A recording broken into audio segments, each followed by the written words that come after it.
માંગરોળ નગરપાલિકામાં ભાજપે સત્તા મેળવી લીધી છે। નવનિયુક્ત પ્રમુખ સાથે વિજય સરઘસ કાઢવામાં આવ્યું। ભાજપ દ્વારા વિજય સરઘસ કાઢવામાં આવ્યું। પ્રમુખ તરીકે ભાજપના કૃષ્ણા થાપણિયાની વરણી કરવામાં આવી છે, તો ઉપપ્રમુખ તરીકે બસપાના સૈયદ અબ્દુલ્લા મિયાની વરણી થઈ છે।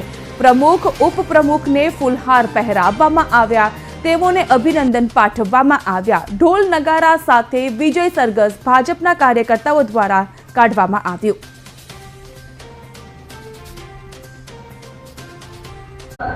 માંગરોળ નગરપાલિકામાં ભારતીય જનતા પાર્ટીને 25 વર્ષ પછી ભારતીય જનતા પાર્ટીની નગરપાલિકા બની છે।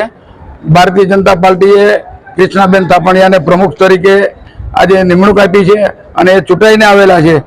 માંગરોળની જે કંઈ સમસ્યા છે, પછી રસ્તાની હોય, લાઇટની હોય, પાણીની હોય, તમામ સુવિધાઓ માંગરોળને વહેલામાં વહેલી તકે મળે એ પ્રકારનું માંગરોળની લોકોની અપેક્ષા છે। એ પ્રમાણે નગરપાલિકા કામ કરશે અને તમામ સભ્યોમાં પણ ખૂબ જ ઉત્સાહ છે। ગામમાં પણ સારું વાતાવરણ છે, એટલે સારા વાતાવરણના હિસાબે માંગરોળનો વિકાસ એક સાથે મળીને અમે કરવા માંગીએ છીએ। મને ભારતીય જનતા પાર્ટીએ જે ટિકિટ આપી અને પ્રમુખ તરીકે મને જે આ સ્થાન આપ્યું છે, તેના માટે હું નગરપાલિકામાં જે પ્રમુખ તરીકે મને સ્થાન મળ્યું છે, એમાંથી હું મારા તરફથી જે બનતી કોશિશ થશે તે કરી અને જે ગ્રામજનો છે તેની જે કઈ સમસ્યાઓ છે એનું નિરાકરણ લાવવાનો પ્રયત્ન કરીશ અને પૂરેપૂરી કોશિશ કરીશ મારા તરફથી।